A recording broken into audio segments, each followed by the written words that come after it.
Let's have some fun with some paint. Hello and welcome to the Treasured Page. I'm Melanie and this is our quiet crafting space. Today I'm getting out the paints. I've got a paintbrush here. I have got, a selection of paints. I've got the gesso out. I'm feeling like I want to put paint down. And before, when I got this out last time, we were decorating postal envelopes. So I've got an idea to do a page in the French Linen Botanical Journal, but this is high stakes now because I haven't got a blemish on this so far. I haven't managed to get ink or paint splatter that is going to compromise the outside. I've been doing really well at keeping it clean, so to start putting paint in here now is a little bit high risk. So therefore I could do the sensible thing. I just found this button this morning when I was rummaging through Grandma's button tin. I was doing a podcast and I found this button, so that's the button. I went for a mother of pearl button in the end, so I'm going to stick that there. Might want something else up there. Oh dear, it's all happening. So the idea here is to put down a painted page, and I think I want it on this page. This would make more sense to have it on this page, but this is where I want it. So I could do it, but also it's on a slant and I think it's just too high stakes. So what I'm going to do is have a go at practicing on another one of these packaging boards, and then I think I might have an attempt to paint onto tissue paper, because that's an interesting texture, and this is the packaging I've got to hand today to work with. So that's my little challenge to myself, to come up with something for tissue paper. Alright, let's try and remember how we did these, guys. So these have been very popular. You've really been inspired by the painted parcel, and I think I'd love to see if we can promote this as much as possible and have the painted parcel this Christmas, when we're sending out at the end of the year, and Diwali and all the other festivals that you would like to, Thanksgiving. Let's bring it on. Let's just spread some love, kindness and happiness across the world as we send out and reach out and connect to friends and people from afar. So if we can all get inspired here, I just think that's a lovely thing in a time in which the world is a little bit, putting it mildly, needing a hug, isn't it? So we just need to send that. So we're sending a hug with our painted parcel. So if you haven't seen this before, I am recycling packaging from Amazon.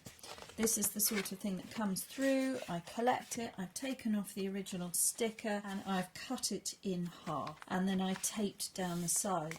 What I've noticed is one of the subscribers here, Pat, did a very from England, did a very lovely parcel. I'll put the picture up here, and you can see that she has sewn down the side of that one. Well, that's absolutely brilliant, looks amazing, and is definitely another option. So we could go down that route. However, I've noticed that the weight of the card stock used is not always the same. So this one today feels very flexible and a little bit more flimsy, not as thick. Whereas these ones, for this parcel, even though I believe it says it's the same thing with the same code, it's thicker. So just be mindful of that. If you get something like this, how thick is it? Can you pass it through your sewing machine, or are you going to blunt your needle? And if the answer is no, I've got quite a thick one here, maybe go with the tape. So from an artist's point of view, if you can put gesso down on the board, it's not only going to mask all the black, it is actually going to serve the purpose of giving you a lovely starting base in which to add your painting. Now what we were doing the other time was laying down napkin, and that has just been so much fun. So much fun, because if you've got any lunch napkin, cocktail napkins, any kind of party napkins, anything, any coloured tissue paper, although we were finding the lunch napkin was thinner, and so that laid down a lot nicer. And perhaps talk to fellow crafters if you're already in a swap syndicate, or you've got friends that you can do Happy Mail with. Maybe you could swap napkins around. If you do any jelly rolling or using any acrylic paints with a roller, a brayer, any drop sheet bits like that, you know, there's nothing to stop you from just decorating your board and not even worrying about the paint if you haven't got any, but you may have inky papers or something. You could put that down, then the address and maybe some other bit of napkin or a little embellished off cut of a digital, or, you know, a torn out stamped thing. Cost you nothing. It really was just rubbish, but we're repurposing it into something fun, and particularly if you're sending to somebody from the creative community or the junk journaling community, we're definitely going to appreciate that. And we're also helping to recycle things and not buy new when there's no need. There we go, that's that. Now, so what I want to do, what I'm practicing or trying to get my head around, is I want a mountain range. I want a nice sort of painted mountain. That's what I feel like I need to have in that journal. A nice majestic mountain which reminds us of the Himalaya mountains, where all of the plant specimens were collected back in the very, very early 1900s by those that took an expedition up to Mount Everest in the most tremendously brave, because we didn't have all the modern day equipment and clothing. They must have been absolutely freezing, but they were just built to last, these people. So they are up there, up this mountain, wearing goodness knows what, using whatever crampons and different sort of ropes and devices. And in fact, somewhere here I should look it out. I've got something to read you from that era, from 1906, which is exactly around the time that they went on these expeditions. And the expeditions up to the Himalayan mountains were ordained by the King of England, who wanted seeds. He was just as intrigued as everybody else by flora, fauna and botanical interest from different countries, and the exotic excitement of bringing something over from a different country was totally where everything was at that time. You know, we were enthralled by our natural world. We had nothing else to look at. We didn't have the digital age that we immerse ourselves in now. We had some literature, yes, of course, and we had an uprising of women who were having a voice finally, and the suffragette movement was all in play. You had Edith Holden, who was an artist doing all of her wonderful botanical images, and she was exhibiting them in the Birmingham galleries, and that was all put in the newspaper. So people were aware of Edith Holden in the early 1900s, in the early years when King Edward had come to reign, and he was on the throne. Very exciting time in history. Not necessarily a better time in history. I've run out of things to paint. Hang on. Oh, I've got 4. I've done 4. All right, let's start on the back. Sitting here, going on, and I'm not doing. Right. Yes, so a very exciting time with all the women trying to have a voice. Just wonderful pioneering women that were standing out in history, and just what resonates in the botanical world, and also for junk journalists. There's a huge enthusiasm for Edith Holden, which she was definitely at the forefront of that era with her botanical paintings. Now, Edith Holden is from Birmingham, or was from Birmingham. She was although she lived and she died in London, she lived in Birmingham. She's from there. So her teaching, because she was a teacher, her teaching and her artwork of her botanical drawings for the purpose of teaching were displayed and exhibited in Birmingham in galleries.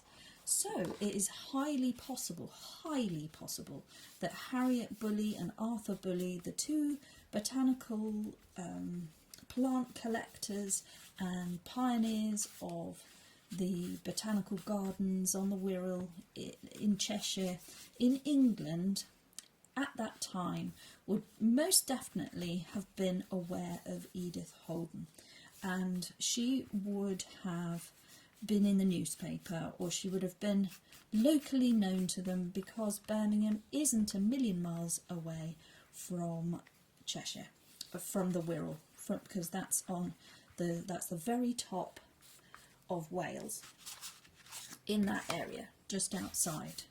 So that's where we are on the map. You could use household emulsion on here as well if you've got some in a tin. If you've been doing any decorating and realise you've got a little bit left in a tin, hang on to it, and then when you get enough of these collected up, you could do a nice mass make of painting your parcels, and then you're good to go. You can keep them all stacked in a corner ready for some napkin crafting or some collage when you've just got a few nice little papers and things that you don't mind letting go. Let them go and have a purpose, and find some friendly place to visit. I always joke that my scraps are having more fun than me as they're whizzing around the world doing their world travels. So thank you very much to Love and Light, who has written in to say that she has received her parcel all the way to Australia. Woohoo! Very pleased that that has reached you. I'm just so sorry that the post lady decided to stick the customs labels right on the front and obscured most of the picture and the artwork. But my trick for that, if you have received something like this from me or anybody else, if we manage to inspire a few others to paint their parcels, if you do get labels that have to be on there because they are from the post office and they couldn't possibly put them on the back because that's an extra step for somebody to turn it over, if that happens, then my advice there is to maybe steam it off with the kettle, steam from the kettle or over a pan of water, and just gently steam the labels off. If you've put it down with a wet water-based glue, it should release the labels. So if you've got one of my parcels from the giveaway, then you will hopefully be able to steam those labels off and get it back to what it was when I sent it. These sort of envelopes, if you get one of those, you could do the painting on there. You could just do some of it. That could be interesting. Sky goes high in up here, so I'm going to have that like that. That's my sky colour. Then I'm going to have yellow from the sun, although this is an ochre colour, so just have a bit over there so it spreads right the way across. What I want is a bit more white, because I'm going to mix this pink in. This is a magenta pink, and this I want it to go behind my mountain. So I'm going to try and see if we can do the sky. So there we go. So let's do the blue. The blue, oh my goodness. And if it's looking a bit too dark, get the white back in there. Okay. I think I might have put too much paint on this one. Okay, so we keep going, just keep going. And then bring that down. There's the pink coming through. Bring it down. Okay, fab. Then go back up again. Don't lose your nerve. And then that's fine. So that blends in. Okay. Okay, so just get the blue going. That's better. There we go. Bring that down, and that just comes down. That's fine. I'm going to add the slightest amount of whatever this is, navy blue. I'm going to put a little bit of black. I think this is the wrong thing to do. Little tiny little bit of black, just to make that a dark bluey black, and then a bit of grey, my grey mountain. Okay, let's have that down there a bit more. All right, all right. So we just want to go, ooh, didn't want to do that. All right.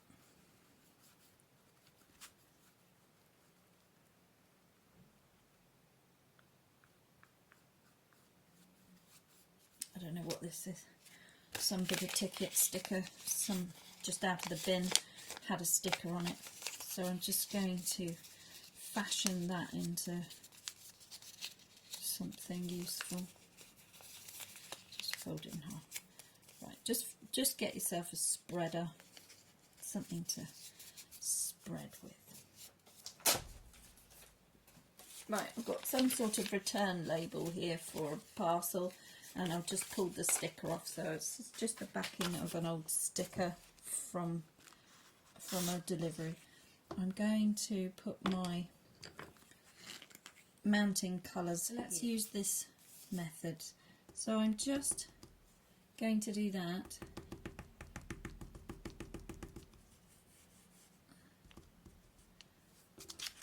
So I've just stuck that in there. Right, mountain going here. No, where's it going to? The mountain's going to go here.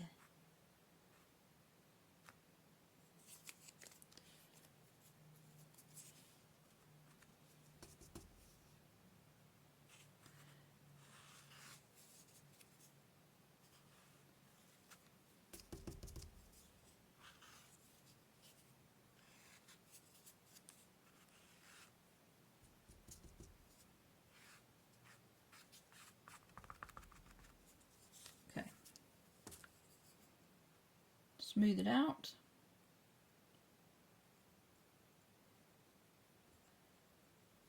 Smooth it out. Get the points. It's the Himalayas. Okay. Can you see the Himalayas? Yes, you can. Of course you can. The Himalayas coming at you.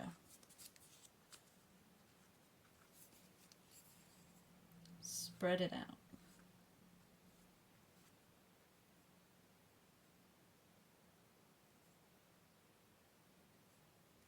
And then blend it. Blend it out. Okay. Himalaya Mountains with a, background. Groovy. Pimp your post, people. Oh, this is fun.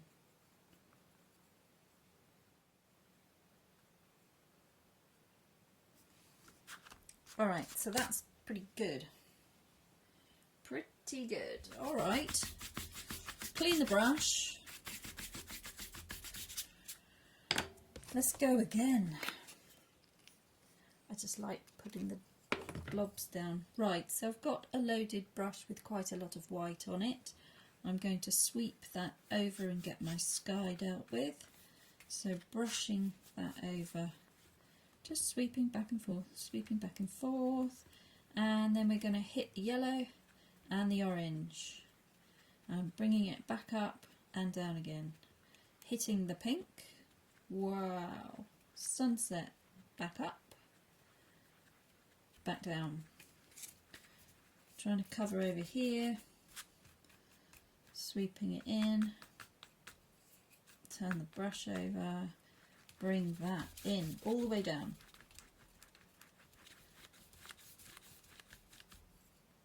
Maybe a bit of grey down here while we're at it. So load the brush with a bit of white and get the blue going up the top here. Get the blue going. Coming down, hit that yellow, hit that orange, swipe, swipe, bring it back up and back down, hit the pink. Lovely, bit too much, don't like the orange. Work it in, back and forth. Come up, back down, hit that grey.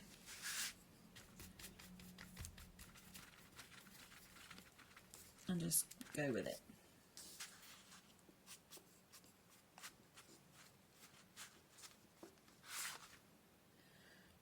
Awesome. Completely awesome. Paint the fold. Don't forget that bit. Bring it out. Doesn't matter because I put a mountain there. And we can move mountains on this channel. We can move them wherever we like. So, mountains. This is drying very quickly.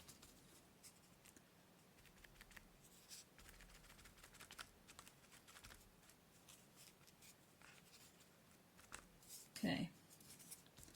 I need a bit more paint here. This would probably be better with a sort of a stiffer piece of card. It's gone a bit soggy actually.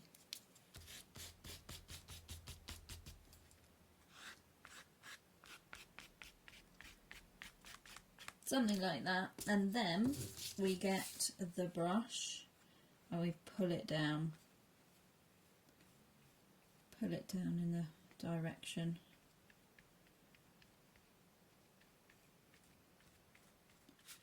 Mountain range. Done. I'm wondering if I can just use my flat brush, so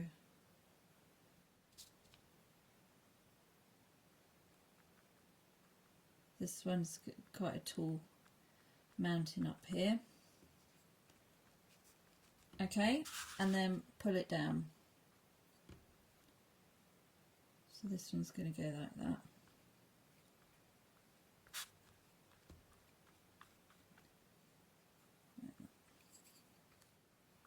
This is just how I'm tackling it. If you're an artist and you know exactly how to paint mountains, then you do you.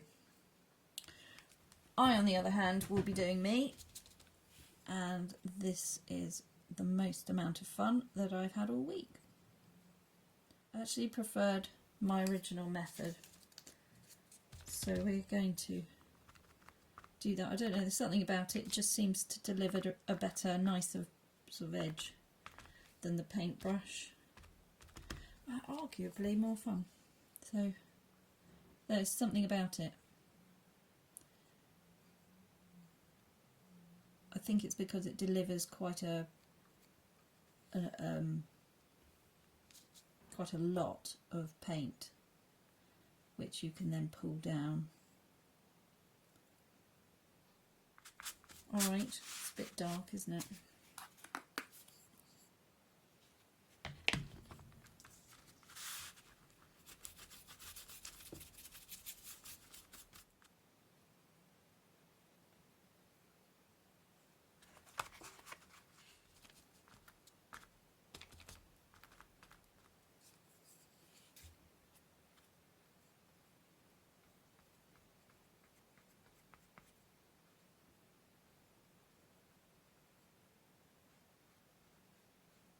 Have another mountain here by just pulling that down there like that.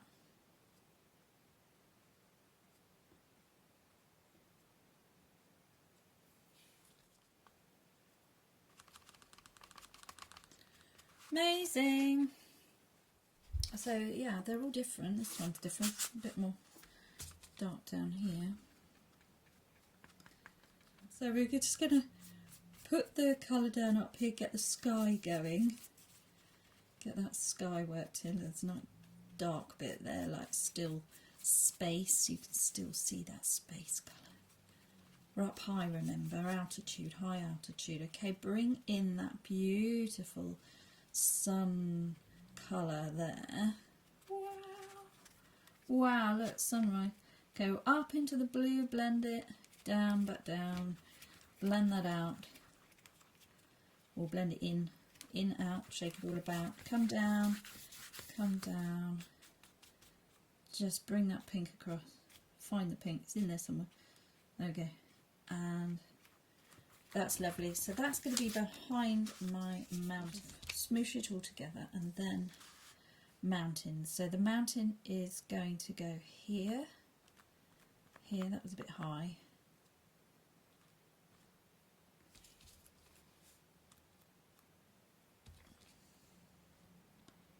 And then here.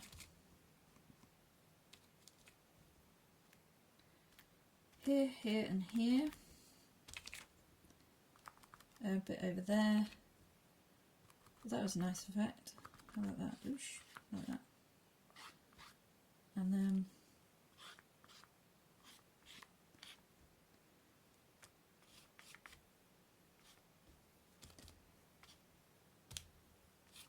okay.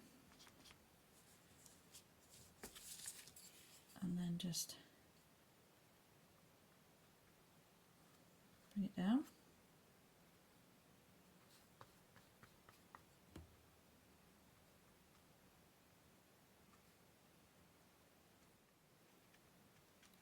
Very satisfying. I like that bit. That's quite good. Now I just stick that in. I seem to have got a nice green colour coming in here as well, so we just shuffle that about a bit. Great. That's it. And then be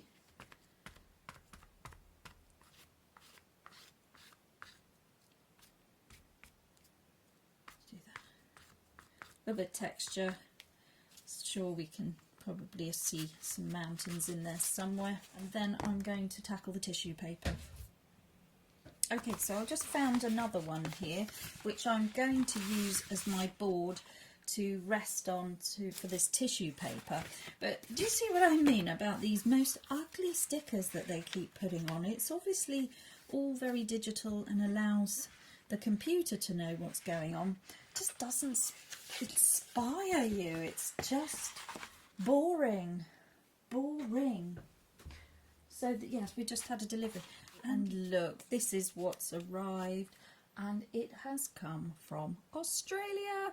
So I know exactly who this is from because a lady called Faith from Australia has written in and asked if she could send me something. And just look, this is a printed stamp, or perhaps the envelope is how it comes, with this postage prepaid. And it's not a stamp, it's actually on the paper, and then you get a traditional stamp. How brill. But so I mean, how lovely is that? You get a traditional stamp, but the stamp is part of the paper. So perhaps you buy the envelope and it's all on there, and then they stamp it. So there we are, that's brilliant. Shall we find out what she sent me? Look at this. Oh look! Faith has got a massive stash of tea bag paper that she sent me. Oh gosh, that's so great. And I think what you've discovered, that it's maybe perhaps cheaper to have sent two like that instead of making that all into one. That was a cost-effective way of sending something. So I think that was really clever of you. And look, oh my goodness. So we could do loads with this. I'll show you what we can do with this. So if you've got tea bag paper, so this obviously came off of a roll, which she showed me. She said, I've got a whole roll of this, don't ask. But it was all on the roll. So she's rolled it off, cut me off some lengths. I've got 2 packs of it, so that's absolutely great. And it's just tea bag paper. Yep. Oh, that is so good. Okay, so we can make leather out of this, no problem at all. So if anybody's got tea bag paper, the idea for tea bag paper is you're going to have to get it wet. You don't want it too factory produced. So if it's soaked and then allowed to dry, so it's effectively been used, you get that broken up fibred sort of much nicer effect, or certainly a texture. Well, that's what I will do with it. You can try it both ways, but I think that's a bit too new and sharp. Oh, I love it. How exciting. So I'll keep that bit. That is so exciting. I don't have tea bag paper. Not like that. So that's going to keep me going, because I was struggling to drink all those tea bags. I want to do some more leather for autumn. I've got an idea to do some more crafts with the tea bag paper. So that's a massive double thumbs up there. Thank you, Faith, for all your wonderful kindness and sending me a tulip postage stamp. What am I doing? Tissue paper. Oh, I could use tea bag paper. I could use tea bag paper. Oh my goodness. That was meant. That was actually meant, wasn't it? Because the man just delivered that and I had to turn off the camera to go and see whatever it was. That was meant, Faith. Okay, so I'm going to paint mountains on tea bag paper, but I do feel like I'm wasting it. So let's just do this. You've sent me loads. It's all fine. It's all fine. I need to just use this. Okay, so there is actually a different texture. So one side is smooth, one side is rough. So I'm going to use the smooth side of this tea bag paper. But I wasn't going to use tea bag paper. I was going to use packaging tissue paper. Okay, I'm going to use the tea bag paper here that I've received today. I'm going to carry on using the gesso and just going to repeat what I've done before with the technique that I've been practicing. I've got greaseproof paper here. It's a waxy freezer paper actually, but it could be wax paper, it could be parchment paper. I just had freezer paper to hand. I've turned this over only because it was really, really shiny and it was reflecting. So I've just folded that over. And then we're just going to go for it. So I'm going for it here on the tea bag paper with the white gesso. Get this going. Now that gesso costs the same amount as somebody buying me a cup of tea, and that gesso will keep me going for weeks.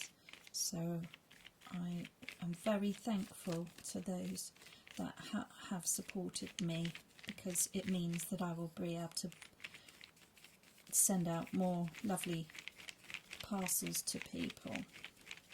Okay, so we're now hitting that colour there. Oh, look at that.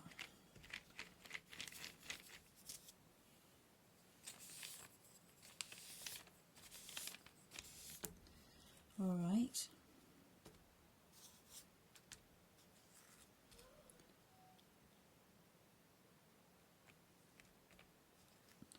That isn't as thick as I had before. So I'm now thinking I should fold it in half. Better edge. That's it. And I'm just putting in some peaks.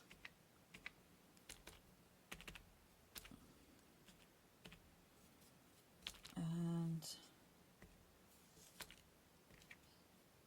going to just pull that colour down.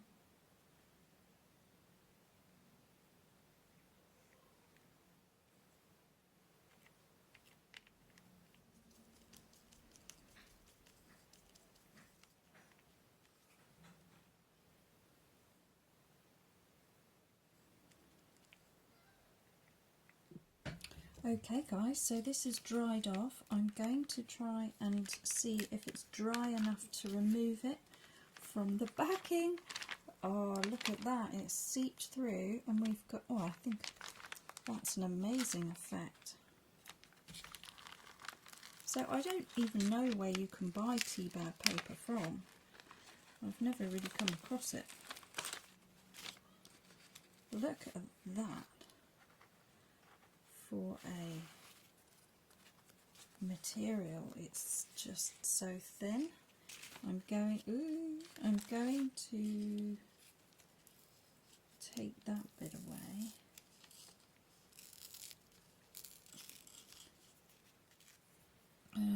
Yeah, so now it's not so shiny. Hopefully you can see it a bit better. I'm working in the darkness again because the light just disappeared on me this afternoon.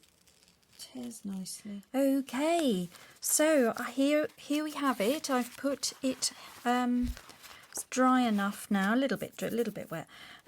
But what I think I'm going to be able to do is just fix that into the page like that.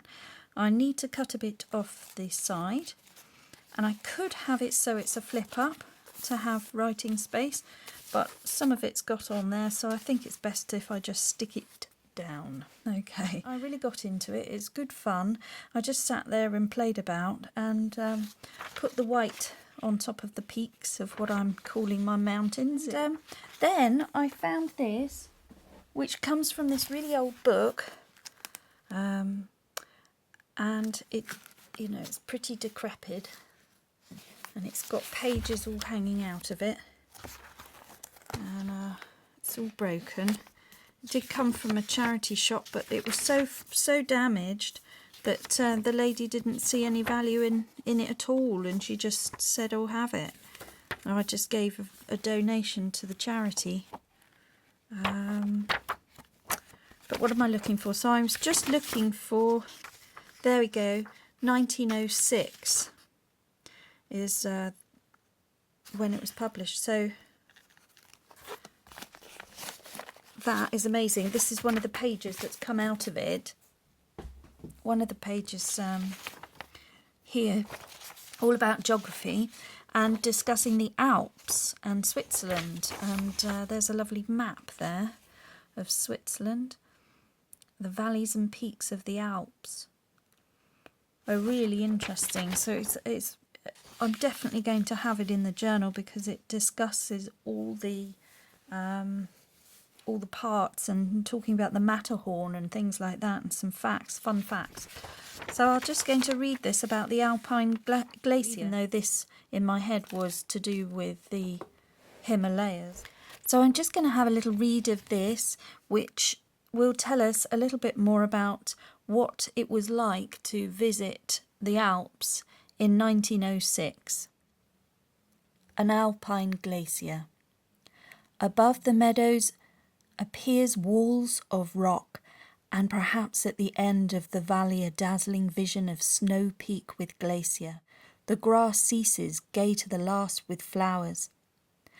We are at the edge of the glacier, with its lines of moraine rocks and stones which have fallen from the towering precipices above, clearly marked on its white surface. Most likely its end is hollowed into a glistening blue ice cave out of which gushes the stream we have been following. If we would reach the snowy summits, our way lies over the rough surface of the glacier with its torn and twisted ice, split by deep chasms and crevices of giddy depth and dazzling blue. The party is roped together, furnished with ice axes, dark spectacles to dim the glare from the snow, and above all with good guides, silently and cautiously, for a loud noise or a false step may start an avalanche of stones or snow and hurl all to destruction. The climbers make their way over glacier and ice fields, or along a knife edge of rock to the summit, to behold a view no words can describe. They may descend on the Italian side, through similar scenery. The snow and ice will not come so low as on the Swiss side, and the lower valley chestnuts will replace pines and mulberries, vines, figs, and other fruit will speak of the sunny south. There we go. Isn't that wonderful? What a wonderful way of speaking and writing. I think that's really interesting. So I want to fit this page in here. Perhaps I want it to hinge out. I'm not even sure I want to fold it. So perhaps if I can trim it down to fit in this space, I'll hinge that so that could be read in the future. But I think for now I'm going to put that to one side, and I'm just going to fix in this page. It's just this page that I wanted to deal with today. I'm very pleased that I've done that. So I'm just going to mark my crease of where I want that to sit. And then that is the bit that I will remove. I'm just going to use these longer scissors here. And we'll just snip that away.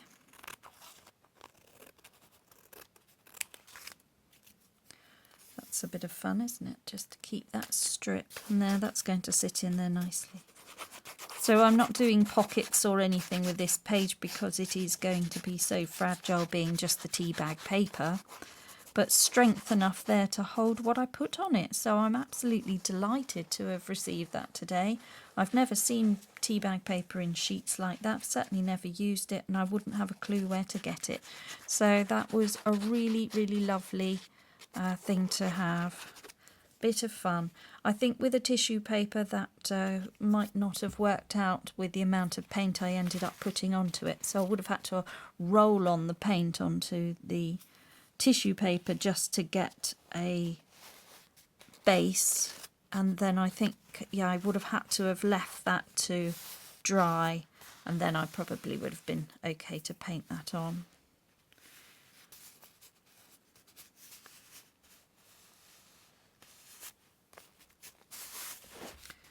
Don't want to touch my painting too much because some of it's a little bit wet still.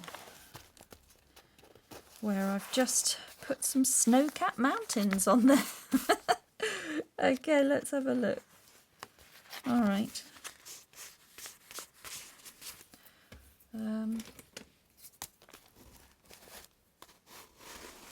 Well, guys, that was a lot of fun. I had no idea that that would have come out quite so effective as it has. That was a real experiment on my part, and yeah, just promoting the fact of having a go, because I'm not a painter. I've got some idea, but I wouldn't have been able to do that had I not practiced it 3 or 4 times already, and then got that into my mind as to how I wanted to do it and how I wanted to tackle it. And even then I went off and had lunch and then came back and sort of forgotten.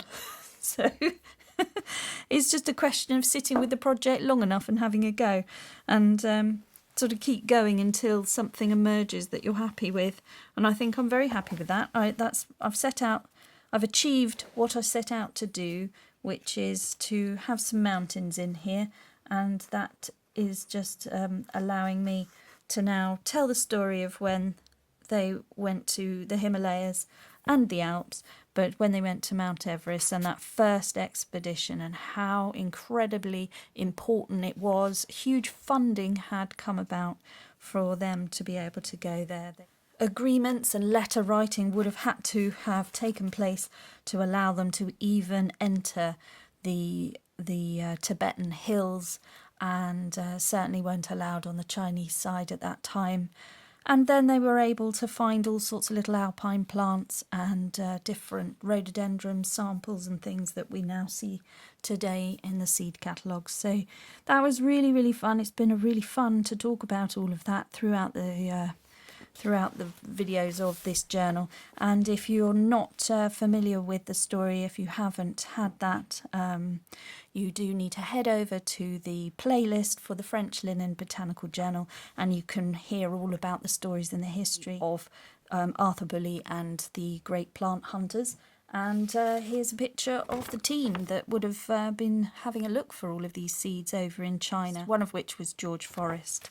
And so they will probably need to come into the journal as well, and we'll honour them because they really did risk life and limb to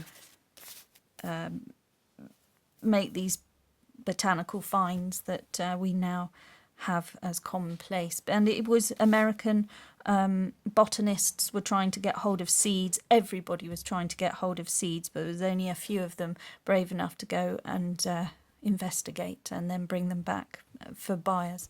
So there we go, guys. Thank you very much for watching. I hope you've had fun and found some value here. If you have, please give me a like and a subscribe, leave a comment below, and above everything else, just slow down and make crafting time for you. Bye bye now.